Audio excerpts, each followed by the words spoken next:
नमस्ते, आपका फिर से स्वागत है आपकी 10वीं क्लास के चैप्टर 3 लीनियर इक्वेशन में। आज भाग 3 में हम हल करना सीखेंगे समीकरण को प्रतिस्थापन विधि से, सब्स्टिट्यूशन मेथड। पिछली वीडियो में पार्ट 2 में हमने सीखा आलेख विधि से समीकरण युग्म को किस प्रकार हल किया जाता है। कभी कभी सिर्फ एक 1 मार्क्स का क्वेश्चन आता है और ये पूछा जाता है कि जो लीनियर इक्वेशन है इनका जो ग्राफ है या जो इनके हल है वो आपका संगत हल होंगे, असंगत हल होंगे, जो हमने लास्ट वीडियो में पढ़ा। आइए एक बार वहीं से कंक्लूजन लेते हैं, किस निष्कर्ष पर निकला जा सकता है। हमने लास्ट टाइम ये पढ़ा कि हमारे पास इक्वेशन थी 2x = y = 25। भाग 2 की वीडियो में आपने पढ़ा x = 2y = 35 और इस तरह से हमने इसका आलेख बनाया। यहाँ से हमें क्या मिला? रिजल्ट मिला था कि प्रतिच्छेदी रेखाएं हैं, इंटरसेक्टिंग लाइन एक बिंदु पर प्रतिच्छेद करती है, इसलिए इनका एक यूनिक सॉल्यूशन है, अद्वितीय हल। क्या हम बिना सवाल को पूरा किए भी ये पता लगा सकते हैं? आइए जानने की कोशिश करें। ध्यान से देखें तो 2x + y = 25 जो पहला समीकरण है और जो दूसरा समीकरण है x + 2y = 35। जब हम इसे जनरल फॉर्म में लिखें तो हम लिख देते हैं ax + by + c = 0। आप 0 को इधर भी लिख सकते हैं, उधर भी लिख सकते हैं। ये व्यापक रूप में हो गया।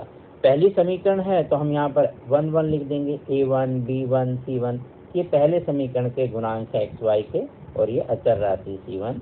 इसी प्रकार जो दूसरी वाली समीकरण है उसमें भी लिखें तो वहाँ पर a2 b2 c2 ऐसा लिख सकते हैं। ये कोई भी सांकेतिक रूप से हम ऐसे लिख सकते हैं। अब जरा गौर से देखें, 2x और दूसरी समीकरण का था 1x, तो x के जो गुणांक है वो हुआ 2 और 1 और दूसरा y का गुणांक 1 और 2। तो 2/1 और 1/2 ये दोनों रेशो क्या आपस में बराबर हैं? नहीं।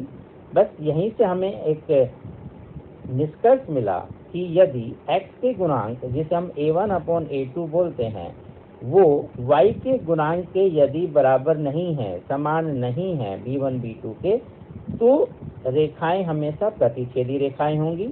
यह समीकरण के हल पूछता है तो हम कहेंगे संगत युग्म होंगे ये, और ये यूनिक सॉल्यूशन वाली कंडीशन है। तो हम बिना पूरा सवाल हल किए सिर्फ इसी से बता सकते हैं इसके इस परिणाम के बारे में। दूसरी इक्वेशन जो हमने ली थी उसकी हम बात करें तो जहाँ पर हमने देखा कि एक दूसरे पर रेखाएं संपाती थी, कोइंसिडेंट लाइन थी। तब जब 2x = y = 25 और दूसरी इक्वेशन थी 4x = 2y = 50। ये ग्राफ हमने पार्ट 2 में किया था, आपने अच्छे से सीखा वहाँ पर। इस कंडीशन में इनफाइनाइटली मैनी सॉल्यूशन है और डिपेंडेंट है, ये कंसिस्टेंट तो है बट डिपेंडेंट है। तो ध्यान से देखें कि समीकरण में एक समीकरण के दूसरे समीकरण में जो गुणांक है वो जस्ट यहाँ डबल है, उनका अनुपात सेम है। a1/a2 दुगुना, b1/b2 वो भी 2 गुना, c1/c2 वो भी 2 और 1 का रेशो। तो जब ये तीनों अनुपात बराबर होते हैं, x का गुणांक, y का गुणांक और अचर राशि का गुणांक, जब ये बराबर है जैसे इस समीकरण में आपको दिखाई दिया था जो हमने बात की थी, तब हम कहते हैं कि ये कंडीशन हमें मिलती है। ये निष्कर्ष निकलता है कि इस कंडीशन में रेखाएं संपाती होती हैं और अनंत अनेक हल पाए जाते हैं।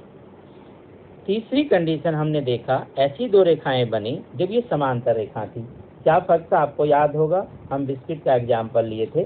2x + y 2 बिस्किट के पैकेट थे, एक नमकीन का, तो 25 रुपए में दिया दुकानदार ने, और हमने बार्गेनिंग की जब 4 पैकेट और 2 नमकीन के लिए, तो उसने 50 ना देके 40 रुपए में दे दिया। वहाँ पूरा 50 था, तो आपके पास संपाती रेखाएं आ गई क्योंकि एक ही समीकरण बनी। यहाँ बार्गेनिंग करने के बाद जब हमने हल किया तो ये रेखाएं कहीं भी आपस में नहीं मिली, ये समांतर रेखाएं थी। इनका कोई भी कॉमन पॉइंट नहीं था, उभयनिष्ठ बिंदु आपको रेखाओं पर नहीं मिला। इसका मतलब इसका कोई हल नहीं था, ये हम पढ़ चुके हैं। तो ये इनकंसिस्टेंट पेयर रहे। अब हम देखते हैं स्टैंडर्ड फॉर्म की इक्वेशन से। तो यहाँ पर देखने में क्या आया कि जो a1/a2 है वो तो समान अनुपात में है, चाहे आप 2/4 लिखें या समीकरण ऊपर नीचे कर दें तो 4/2 भी लिख सकते हैं। तो वो 1:2 या 2:1 जो आप कहें। तो यहाँ हम लिखते हैं अगर पहली समीकरण 2x वाली तो 2/4 मतलब 1/2, 1/2 वो भी 1/2, दोनों बराबर हैं। लेकिन वो 25/46 के बराबर नहीं है। यहाँ अनुपात 1/2 नहीं मिल रहा है। तो जब हमने देखा कि वो अनुपात इसके नहीं है, पिछले वाले में बराबर था, इसमें बराबर नहीं है, इसका मतलब ये समांतर रेखाएं होंगी। तो इस तरह से हम पिछली वीडियो के आधार पर हमने जो आलेख सीखे थे, इस निष्कर्ष पर पहुंचे। सवालों को जब अगर ये बताना हो कि रेखाएं किस प्रकार की है, तो आप ऐसा भी ज्ञात कर सकते हैं। अब हम एक और स्थिति की बात करते हैं, एक और ग्राफ लेते हैं। मान लीजिए हमें एक ग्राफ लिया, इक्वेशन कोई भी होगी, कोई समीकरण है जिसको हमने हल किया और इस तरह से ये एक ग्राफ हमें मिल गया। अब हम देख रहे हैं ये कहाँ पर मिलते हैं। ये प्रतिच्छेदी रेखाएं तो हैं ही, जो मिल रही है, क्या ये बिंदु आसानी से ढूंढा जाएगा? ये 2 और 3 के बीच में है, 2.5 से भी थोड़ा छोटा है, वो वाला 2 के थोड़ा पास जाकर है। इस तरह से बिंदु अगर मिल जाते हैं कहीं ऐसी रेखाओं पर, तो हमें ज्यादा सुविधाजनक नहीं लगता कि हम आलेख विधि से हल ज्ञात कर सकें। यही हमें जरूरत महसूस होती है कि हम किसी दूसरी विधि की बात करें। तो आलेख विधि इस स्थिति में सुविधाजनक नहीं होती जब रैखिक समीकरणों के हल को निरूपित करने वाला बिंदु पूर्णांक के रूप में नहीं होता। पूरी संख्या जैसे 1, 2, 3 ऐसा कुछ करें, ये नहीं होता। हाँ, फ्रैक्शन में हो सकता है 1.5, 2.5 हम फिर भी आसानी से बता सकते हैं। बट अगर 1.33, 2/3, 4/7 इस तरह के कुछ पॉइंट अगर कहीं समीकरण के हल हुए तो हमें नहीं मिलता। तब हमें जरूरत पड़ती है कि हम क्या करें, कोई दूसरी विधि अपनाएं, क्योंकि इनके हल अगर समीकरण का देखा जाए जो दिया तो 16/7 और 21/13 रहा होगा जिसका ये ग्राफ बना। लेकिन हम आलेख से ये पूरा एग्जैक्ट नहीं बता पाते, अनुमान ही लगा पाएंगे। इसलिए हमें जरूरत हुई कि हम इसे दूसरी विधि से करें। तो आज हम बात करते हैं अलजेब्रिक मेथड की। अलजेब्रिक मेथड मतलब आपका उसमें भी 2-3 विधि होंगी, तो ये लिख देते हैं एक बार आपको याद रहे कि कब इसकी जरूरत पड़ती है। तो graphical method is not convenient in cases when the point represent the solution of linear equation has non integral coordinate। Root में भी हो सकता है √2, √3, यहाँ ढूंढना बड़ा मुश्किल होगा √2, √3 को, या कोई पॉइंट में 1.6 या 2.17, या हो सकता है कोई नॉन टर्मिनेटिंग हो, रिपीटिंग में 1.333 इस तरह का नंबर आने वाला हो। तो जब हमें ऐसी जरूरत होती है तब हम करते हैं बीजगणित विधियों की बात, अलजेब्रिक मेथड की बात करते हैं। इसमें भी हमारे पास अलग अलग मेथड है। आज हम बात करते हैं उसमें से एक प्रतिस्थापन विधि, सब्स्टिट्यूशन मेथड। क्या करते हैं इस मेथड में, एक सवाल से समझते हैं। और सवाल भी आइए हम आपका यही ले लेते हैं कि 2x + y = 25, जो आप हल कर चुके हैं पिछली 2 वीडियो में, x + 2y = 35, यहीं से सीखते हैं। तो प्रतिस्थापन, जैसा कि नाम से प्रतिस्थापन, एक की स्थापना दूसरे के स्थान पर की जानी। सब्स्टिट्यूशन, सब्स्टिट्यूट करना है वैल्यू को। कैसे? हम किसी भी एक समीकरण से, हमारे पास ये 2 समीकरण है, एक और 2 नाम दे दीजिए ऐसे, ताकि बार बार पूरा ना लिखना पड़े।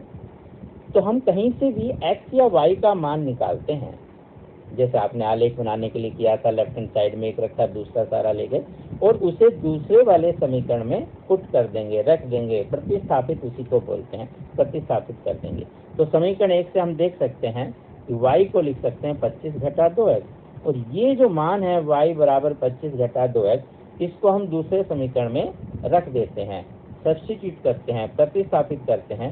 तो x की जगह x लिखेंगे, 2 की जगह 2, और y के स्थान पर लिखेंगे 25 - 2x बराबर हो जाएगा 35। अब इसे हल करेंगे तो ब्रैकेट आप खोलेंगे, यह हुआ x + 2 × 25 50, 2 × 2 = 4x और 35 एज इट इज। इसको और हल करते हैं। हम चर को एक तरफ रखते हैं, अचर राशि को एक तरफ, तो x वगैरह को एक तरफ रख लीजिए और संख्या को दूसरी तरफ। वो आप लेफ्ट राइट कहीं भी कर सकते हैं।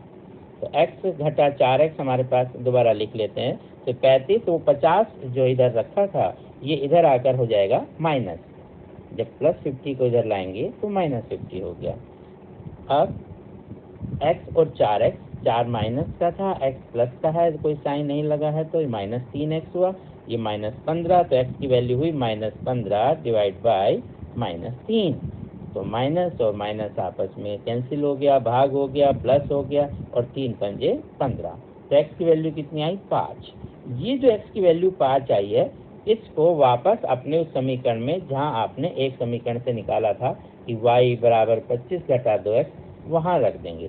तो x का मान यहाँ रखते हैं, तो हमारे पास मिलेगा y बराबर 25 घटा 2 गुना x के स्थान पर 5, तो 2 पंजे 10, तो 25 घटा 10, ये कितना हुआ 15, तो y की वैल्यू 15 हुई।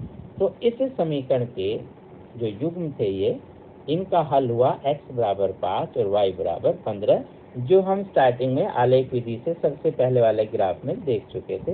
ये वही क्वेश्चन था, x बराबर 5 y बराबर 15। तो हमने देखा कि आलेख विधि से भी इसका ये उत्तर आया, एक विधि थी। बीजगणित मेथड में हमने देखा कि ये दूसरी विधि है, जो है प्रतिस्थापन विधि, जिसे हमने ये किया। आज के लिए इतना ही। अभी अगली विधि हम बात करते हैं अगली वीडियो में। आप थोड़ा थोड़ा समझते रहेंगे, साथ साथ आगे बढ़ते रहें, स्वस्थ रहें, प्रसन्न रहें। वीडियो को लाइक करें, अपने दोस्तों के साथ साझा कीजिए, चैनल को सब्सक्राइब करें, ताकि समय पर आपको सभी वीडियो की जानकारी अच्छे से मिलती रहे। नमस्ते।